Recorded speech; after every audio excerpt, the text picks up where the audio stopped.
Pruning is one of the most powerful tools an arborist has. A well-placed cut can guide the structure of a young tree, reduce risk in a mature canopy, restore storm damage, improve clearance around infrastructure, and even shape living architecture. But a poorly placed cut can trigger decay, destabilize a canopy, or permanently damage a tree's structure. For arborists preparing for the BCMA exam, pruning is not just about cutting branches. It is about understanding tree biology, structure, and response.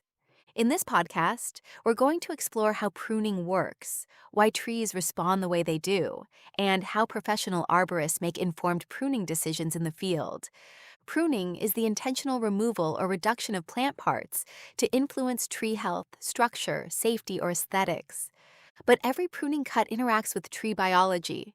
It affects the cambium, influences apical dominance, alters the crown structure, and activates the tree's natural process of compartmentalization. Understanding these relationships is essential for advanced arborists. We'll explore branch structure, pruning cuts, growth responses, specialized pruning systems, and the standards that guide professional tree care. We'll also discuss how arborists recognize structural issues like codominant branches, included bark, or weak branch unions during inspections. And along the way, we'll connect these ideas to practical decision-making and BCMA exam concepts. Let's begin with the basic structures that arborists interact with during pruning. A branch grows from a parent branch, or the main stem of the tree. The connection point where the branch meets the trunk is known as the branch union. Two critical anatomical features exist at this junction. The branch collar is the swollen area of tissue at the base of the branch. Just above it sits the branch bark ridge, a line of bark that forms where the branch and trunk tissues meet. These structures are extremely important when making pruning cuts. When arborists remove a branch using a collar cut, also called a removal cut, the goal is to remove the branch while preserving the branch collar. This allows the tree to seal the wound effectively through woundwood production and compartmentalization. A flush cut, on the other hand, removes the branch collar and damages the cambium, often allowing decay to spread deeper into the stem. This is a classic concept that shows up on certification exams. Now let's talk about growth control. At the tip of a shoot sits the terminal bud, sometimes called the apical bud. This bud produces hormones that maintain apical dominance, suppressing the growth of lateral buds further down the stem. This process is known as apical control. In trees with strong apical dominance, a dominant leader maintains a single upward growing stem called the central leader. These trees are often described as excurrent in form. Many conifer species display this growth habit. Other trees develop a decurrent structure, meaning the crown spreads outward with multiple leaders. Pruning can influence this architecture. For example, a heading cut removes the terminal bud and stimulates growth from lateral buds below the cut. This can produce multiple new shoots and increase branching density. By contrast, a reduction cut shortens a branch back to a lateral branch that becomes the new leader. Directional pruning uses reduction cuts strategically to guide growth away from buildings, wires, or structures. Exam insight moment.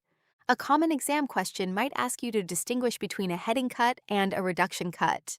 Remember that heading cuts stimulate dense regrowth, while reduction cuts redirect growth to an existing lateral. Now let's consider structural issues. Sometimes two stems grow together with a narrow branch angle. These are known as codominant branches or codominant stems. If bark becomes trapped between the stems, the defect is called included bark. This weakens the branch union and increases the likelihood of failure.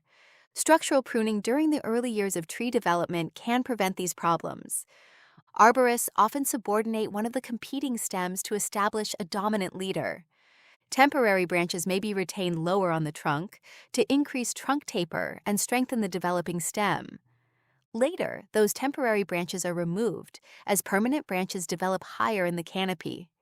The framework of the mature canopy is formed by scaffold branches.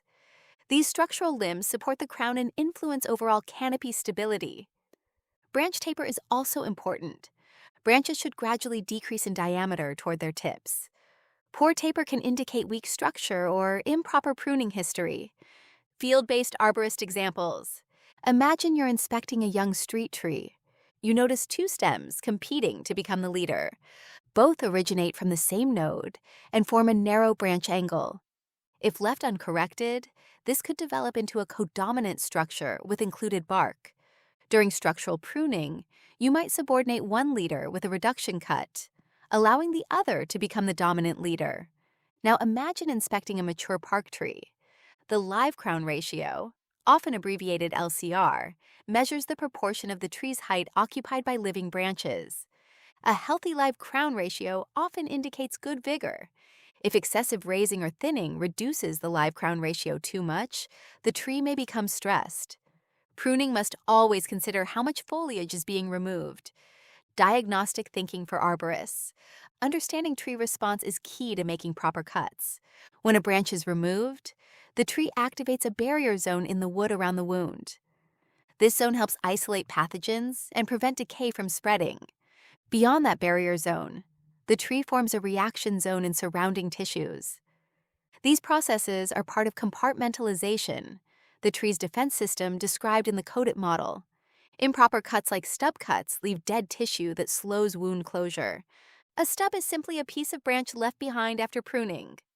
Stub cuts often result from improper technique or from topping. Topping is the severe removal of large stems back to stubs or internodes. This practice triggers vigorous water sprout growth and weak attachment points. Water sprouts and suckers are common responses to severe pruning. Water sprouts arise from latent buds on branches, while suckers originate from the root system or base of the stem. These shoots grow rapidly, but typically have weak attachments. Now let's discuss pruning techniques. The drop cut method is used when removing large branches. It involves making an undercut first to prevent peeling of bark, then a top cut further out to remove the branch weight. This prevents tearing and protects the branch collar. The curve refers to the slot created by the saw blade during cutting. Professional arborists use tools like hand pruning shears, also called secateurs, pruning saws, hedge shears, and hedge trimmers, in large-scale operations like line clearance work around electrical infrastructure. Mechanical pruning equipment such as a rotary cutting head may be used.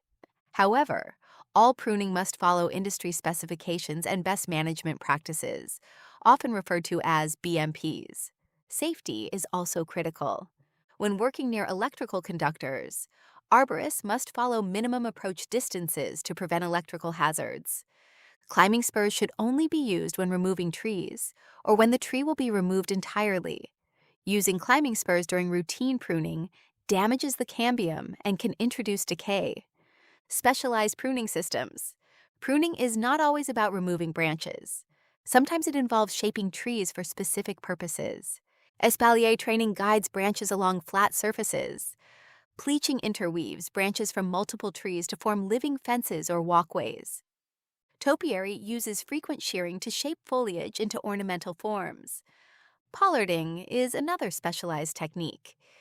Trees are cut back to a pollard head at regular intervals. New shoots grow from the same location during each pruning cycle. Coppicing is similar, but occurs at the base of the stem rather than higher up the trunk. Vista pruning selectively removes branches to open scenic views without removing entire trees. Raising removes lower branches to provide clearance for pedestrians or vehicles. Reduction shortens branches to reduce canopy spread. Thinning selectively removes branches to improve light penetration and air movement within the crown. Each of these pruning objectives must be clearly defined in pruning specifications before work begins. Special tree types. Different plant types require different pruning approaches. Conifers typically maintain a strong central leader and should not be topped. Palms behave differently than woody trees. Palm leaves are called fronds, and the trunk is composed of fibrous vascular bundles rather than typical secondary growth. Grasses like bamboo have stems called culms. Pruning practices must respect the biology of each plant type. Palm pruning sometimes involves removing lower fronds to maintain a skirt, but excessive removal can weaken the palm. Wildlife considerations are also important. Dense crowns and deadwood provide habitat for birds, insects, and mammals. Responsible pruning balances tree management with wildlife needs. Exam insight moment. This is something the BCMA exam often emphasizes. Pruning is not just about aesthetics. It is about understanding structure, biology, safety, and ecological function. Concept reinforcement. Let's connect the key ideas from this chapter. Pruning works because of how trees grow.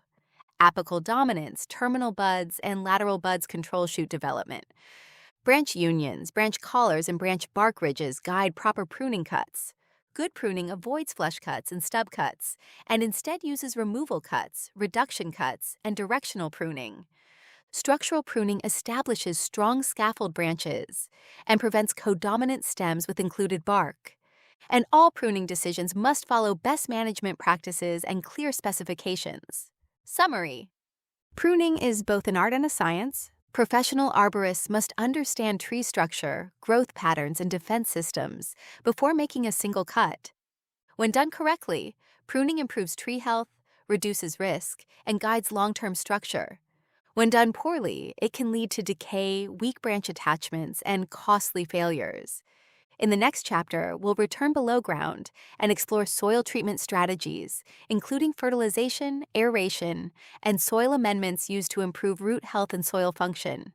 Because ultimately, pruning decisions are often made in the context of risk assessment and long-term tree management. Thanks for listening to the Arborist podcast. Let's keep building your arborist knowledge one domain at a time. If you found this useful, please like and subscribe.